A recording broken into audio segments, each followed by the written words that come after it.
Well, good morning once again, DirtFish Rally friends. We have seen action, as we expected to in the first loop of stages here at the Safari Rally of Kenya. My goodness me, we've seen suspension damage, we've seen whacks against the banks, we've seen all sorts. We've seen animals out there, David. It has been the dramatic morning, really, we expected it to be. Let's start by talking about Sébastien Ogier. First on the road, seemed to be coping quite well until he got into stage 3. Talk through that incident he had at the start of stage 3, David. Obviously it was really quick off the line, wasn't it? We saw him go through the gears and up to the limiter in 6th, and then there was a sort of K right, wasn't there? And it there was a crest over that K right, it lifted the car, and then the car just sort of flew and hit the bank on the outside of the corner. It was the first real kind of corner junction of the stage. A few hundred meters in, really, wasn't it? Yeah, but maybe a bit longer, but it was probably still a 4th or 5th gear corner, and quite a big impact. But you said at the time, did that cause damage? And to me, it looked quite a soft. There was a lot of sand and a lot of sort of dust that came up. But yeah, it was a big moment. But I think the point there was that they'd come out of that first stage, which was quickish in places, but so technical, so twisty. Yes. And then suddenly they were given their head and they were just like, go. Yeah. And that first section is just so quick. Difficult. So basically, Ogier, it looks as if that impact did cause damage to the rear left suspension. All he's confirmed is it was suspension damage. He hasn't told us it was the damper. It was leaking oil, Leaking oil, and that actually does. Yeah. Hit the bank, progressively lost oil. We saw at the end of stage 3, the car was bunny hopping in towards the end. He then had to clearly take things really easily through stage 4, but he has got through.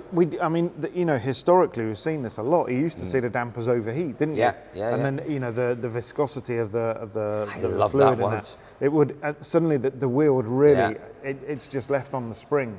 So it would have been a real struggle, and certainly through stage 4. Yeah. He hemorrhaged a lot of time, but he's still there. Well, he did hemorrhage a lot of time. He's 2 minutes 11 off the lead, but he is back into service, and that is the most important thing for Ogier. He has been by no means out of this event.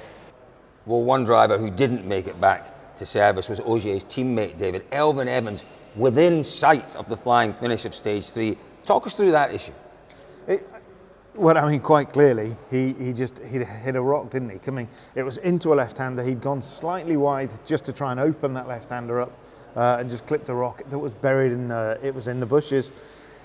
Strange on that, because you kind of think, what had that been pulled out by Ogier in front? It hadn't. It was a huge rock. We saw Scotty kind of pushing the rock back in or off the line. So it is a strange one, because generally the rule is you don't put your rally car anywhere that you didn't put the recce car.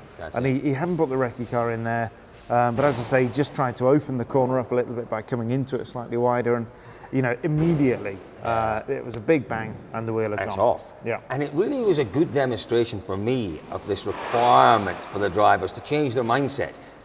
Going in that little bit deeper into that corner for Evans. Yeah. Potentially it was hundreds of a second of an advantage it would give him, but the jeopardy was massive. And in Africa, as you say, if you can't see what's in there and you're not certain, don't go. And if it costs you even half a second, well, it costs you half a second. In the overall scheme of things, that is going to be nothing in this event. But it's changing that mindset. Drivers want to get as close to the apex, as close in as they can get. Not if you don't know what's there. But they always say, don't they, if you're on a journey, your accident is most likely to happen when you're nearest your destination. Yes. Maybe, he'd probably coming into that corner, he knew he was coming to I don't know. Who knows? Who knows? They're on a different level, aren't they? Just a little bit. Yeah. It was a dramatic stage 3. There is more to talk about in stage 3. Danny Sordo. Now, this is an interesting one, because it does look as if something broke on the rear and it spun the car around. Again, we're not entirely sure, but his rally is over for the day, that's for sure. Yeah, they'd gone into a really rocky section, hadn't they? Again, really high speed, but you just don't know. All that we do know is that he was pretty lucky not to roll. It was a very, very high speed spin. It went on for a long time. It did. Until he stopped. It did. Yeah. But it is really curious, because they went into a ditch, then they got the car out of the ditch, and who knows? And what did you make of his team boss Andrea Adamo's comments from service? He said something about, maybe I didn't make myself clear enough to the drivers about taking it easy and staying on the road. It's certainly that Danny splits just before that. I think he was up on Tanak, he was up on Thierry, I'm not sure, maybe he dropped a little bit of time in the penultimate split to Thierry, I can't remember. But yeah, the pace was absolutely there. And for sure, you know, Andrea Adamo would have let Thierry, I'm sure, and Oit drive their rallies, but Sordo was the banker, wasn't he? You know, he was the man that needed to bring the points home, and his instruction from Adamo this morning probably would have been quite different to what it would have been for the other two. It's a very clear role that Sordo had in this event. It was to cover his two teammates. Yeah. And he's not able to do that now. Yeah. There is more from stage 3. Takamoto Katsuta, who actually has had a really strong morning. But he had a bit of a scare after stage 3, and this is something that we will watch out for during the course of the weekend. We know those radiators are a little bit vulnerable. It's very rocky. A lot of opportunities for twigs, stones to go through the radiator. Something went through Taka's radiator. And you know, Toyota has strengthened the mesh. You know, they've done all that they can. But by definition, it still needs to let air flow through. You know, that there has to be big enough holes to get air into the radiator, into the air intakes and all of that. So therefore, it will let some stuff through, and it doesn't need much of a branch or something to go through and to just flick into the radiator. But that's what they carry on them. It's like a putty, isn't it? And you can put that putty into the holes, and hopefully it'll hold out. Now, Taka's time in stage 4 was fantastic. He did a good repair on that. Yeah, obviously you've then got to find water to replace what you've lost inevitably. So, you know, you'd always see a driver looking to pull it by a stream or something. At times we've even seen. I remember Cyprus Rally many years ago, Robert Reed relieving himself into the radiator. Very dangerous game, which I think Robert may have regretted quite quickly afterwards. But yeah, you know, whatever fluid you've got, you will put into that radiator. They clearly found some, and off they went. And yeah, an amazing time through the last stage. Amazing time. Now, not everyone had problems out there this morning. I say that, you know, if you include overshoots, just about everyone did have problems.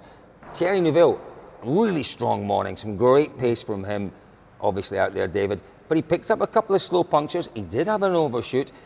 You know, those are the sort of things that just ground you. They make you think, okay, yeah, this rally can bite at any point. You'll be happy, but you'll be fully aware that you know, anything can yet happen. But he got those punctures. You know, the tyre hadn't gone down. It was a slow puncture. We don't know if it's wheel rim damage, whatever. He got it at the right time, didn't he? He did. You know, at the end of the last stage of the loop. So, you know, he's riding his luck, but also he's, you know, in his mind, he's taking a strategic approach. Yes. You know, he came to the end of Kedong and said, I could have gone quicker. Yeah. Which is remarkable.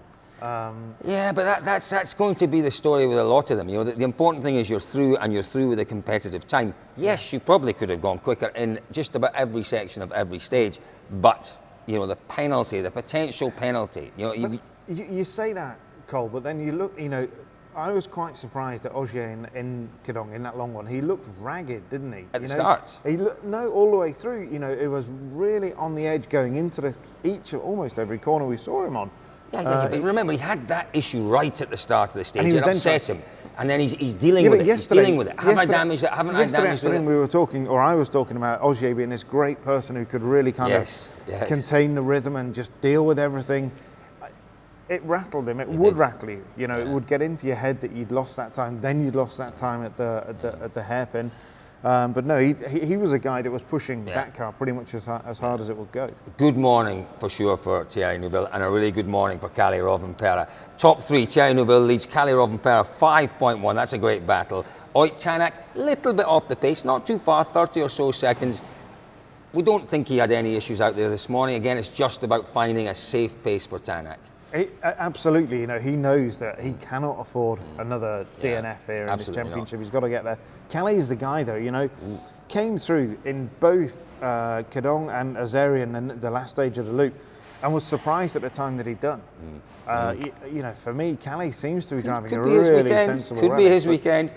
Katsuda-san is sitting in 4th after 4 stages, 40-odd seconds off the lead. Then the 2 M Sport cars of Greensmith and Formeau, a little bit further back, but both absolutely containing their enthusiasm this morning. The really disciplined drives from both of them. Formeau, fabulous time in the last stage, in stage 4. I mean, Gus, he had a puncture in and talking about a problem with suspension as well, a damper problem. A roll bar issue. Stick with us at DirtFish.com for what will be, I have no doubt, a dramatic afternoon on the Safari Rally Kenya. It's 3 words.